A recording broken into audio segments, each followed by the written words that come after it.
Okay, so the last 4 rules today. These are all theological principles. So theology is the study of God and His relationship to the world.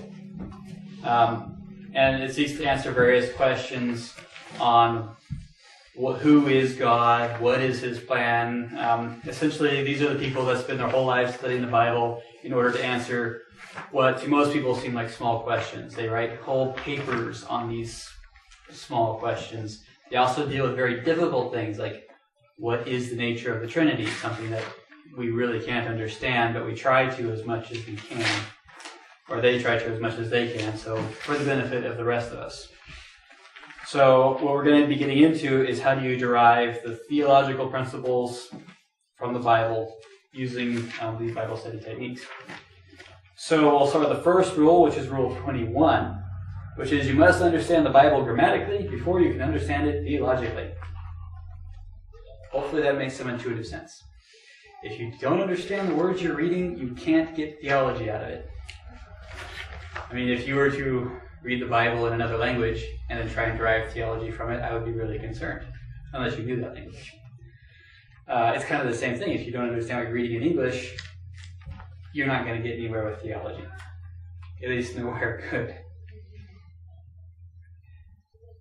For instance, Hebrews 10:26, if you just read that verse, it's kind of strangely phrased, and it almost makes it sound like a Christian can lose their salvation. But when you do a thorough understanding of the grammatical context of that verse, you find out that that's not a correct interpretation at all. So you've got to be careful with those complicated words, to sit down and study them grammatically and understand what they mean. Those grammatical principles we've been talking about will definitely help. Questions on Rule 21? Does that include like original language, or does that are you just talking strictly English here? So like, do you need to understand? How concerned is this rule with root meanings? And how fully do you need to understand this? Are you talking like, do you need to go and study the words in Greek or Hebrew or Aramaic or whatever and make sure you know exactly what they mean, or are you just talking general understanding? I would say it depends on the situation. If you're dealing with a key word where the whole theological principle pivots on that word, it'd be a really good idea to go and look up in source language. So definitely key words are important. But if you're talking about a fairly simple sentence that's not real complicated, probably don't have to worry about it too much. So I would say keywords. But we've talked about studying keywords in the past.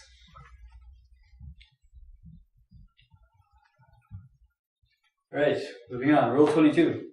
A doctrine cannot be considered biblical unless it sums up and includes all the scriptures have to say about it.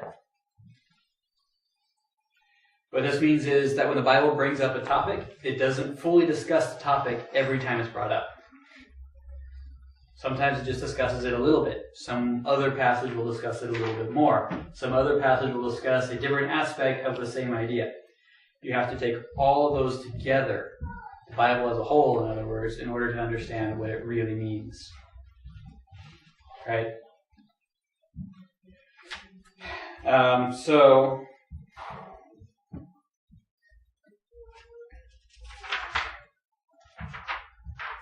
Yeah, that's really all there is to say about that. I'm trying to think of a good example. You know, starting a new job, which I know some of you don't have experience with jobs. What job? Like 2.5 weeks. But when you start the job, do you know everything you have to do after day one? No, it was a pretty easy job. Mostly. Cody in my job, software engineer and network engineer and automotive, I know is the same way. You don't start, even if you have VOTEC training and ASE certification, you don't start knowing how to do everything. There's a lot of it you have to learn from experience and by practice and running into the weird issues that you do. This is kind of that same thing, is you can't read a book about Because it's the same way you can't read a book about how to do your job and expect to know everything about the job.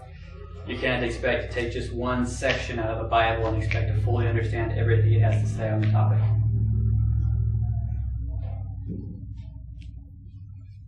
Any questions on that?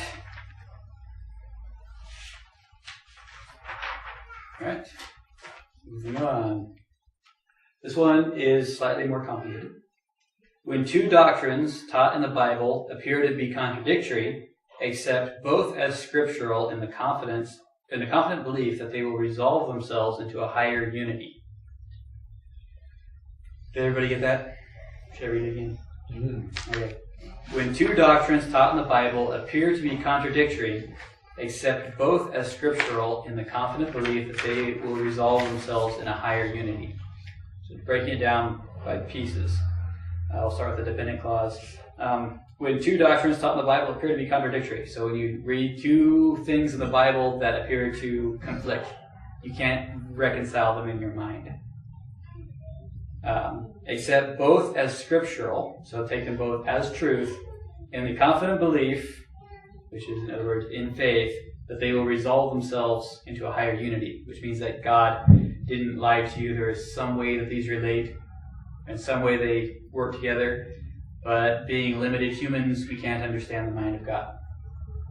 So probably, which is really the important part. We have a complex God. He created humanity. He created the whole world with words. He created humanity with by hand. Something that humans can't even begin to fathom. We're still trying to understand this universe. How can we possibly understand the one that created it? So you're not going to understand everything. It's not going to make sense. The human brain cannot handle it. It's just, that is a simple truth.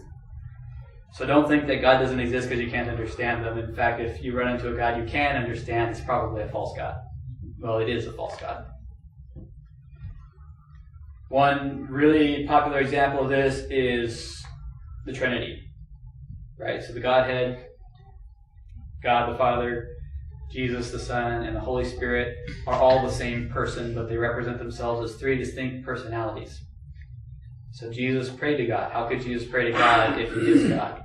Because he wasn't praying to himself. He clearly distinguished between himself and the Father. But he also said that they're the same being. So how does that work? How do you have a being that is three beings and one being at once? A lot of, like the Islamics say that it's proof that we don't worship one God, we worship three, because it's impossible to reconcile. It's like, well, it's not. It's just beyond human understanding. So we've accepted faith that there is some resolution to this that we just simply cannot understand. And we accept it because God said very clearly there is a difference between Jesus and the Father and the Holy Spirit. He says very clearly that they are the same person. So that's two contradicting things that humans have tried to reconcile into what they call the Trinity, which again is beyond our understanding. We just pretend like we understand it. Give a name to it and you can pretend like you understand it, right? Here's another one. The dual nature of Christ as both God and man. So Jesus came to earth, he was fully man, but he was still fully God and had all of God's powers. So how were people able to whip him and crucify him? I mean, he let them, right? Exactly, he let them. He was somehow mortal enough that they could kill him, but he was godly enough that he was immortal. So where does that, how do you reconcile that? And honestly, the human mind can't do it. How can you be both fully God and fully man? It seems impossible from a human perspective, but we accept in faith that it is the way it is. Origin of evil, that's another one. Sovereign election versus responsibility of man, that's another one that's difficult. That last one especially, there's a split in the church between the Calvinists and Armenian beliefs, predestination versus free will. There's still all kinds of debate on it, and there will be all kinds of debate on it until God returns, I think. It's just kind of the way it is. Questions on this one? If I explained it so everyone gets it, is there anybody sitting there going, I just don't understand the words coming out of his mouth? We're good? Okay. Rule 24, the last rule. A teaching merely implied by Scripture, teaching merely implied in Scripture may be considered biblical when a comparison of related passages supports it. So I'll read that again. A teaching merely implied by Scripture may be considered biblical when a comparison of related passages supports it. So in pieces, a teaching merely implied by Scripture, something that you can derive from a passage that might not have been clearly stated, may be considered biblical, may be considered truth, when related passages support it. So when the rest of the Bible supports your perspective. And there are actually many instances in the Bible where people did this. So let's go ahead and take a look at one. Mark 12:26 or 27. Jesus did this to show that the Sadducees, and if you remember who the Sadducees are, they were Jewish religious leaders that believed there was no afterlife. So basically, you died and you were dead, and there was nothing else. That was it. Your life and everything about you had come to an end. So they brought that to Jesus and well, is there an afterlife, oh great teacher? And he attempted to prove it using Old Testament passages. So he uses Exodus 13:15, where God says that he is the God of Abraham, Isaac, and Jacob. Okay, so this is important. By the time Exodus 3:15 was recorded, by the time it happened, Jacob, Abraham, and Isaac were all dead. All right? So if they were dead, they no longer existed according to Sadduceic beliefs. They were just gone, completely gone. But Exodus says that God is the God of Abraham, Isaac, and Jacob. In other words, the verse refers to those three characters in the present tense, as if they are still living. So Jesus uses this, and his premise is God is the God of the living, not the dead, only the living. God is the God of Abraham, Isaac, and Jacob, even though their earthly bodies have died. Conclusion, Abraham, Isaac, and Jacob are alive somewhere. So even though their bodies have died, their souls live on somewhere. And God is still the God of those souls. We good with this? Okay. Christians can draw similar conclusions, but they have to be careful that their conclusions are truly supported by Scripture. You can't just say, if I interpret this correctly, it could imply that this happens, even though it contradicts with this verse over here. You can't do that.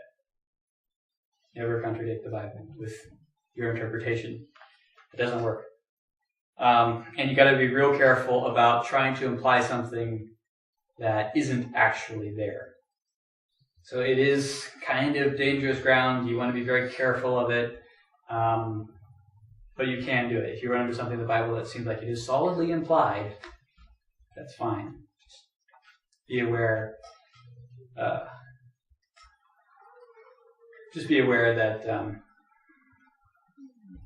What am I trying to say? That you might be wrong. Essentially, be aware that you might be wrong. Now, if you can say the Bible implies this here, and later you find, this is actually clearly stated in the Bible, then yes, your implication was correct. Congratulations. But be somewhat careful of this. And the Bible will always prove itself. Any questions on that rule? Okay. As always, you can download these handouts online. And that concludes all of the rules for interpretation. So we'll do, next time we meet, we'll get your correlation, which should be pretty good.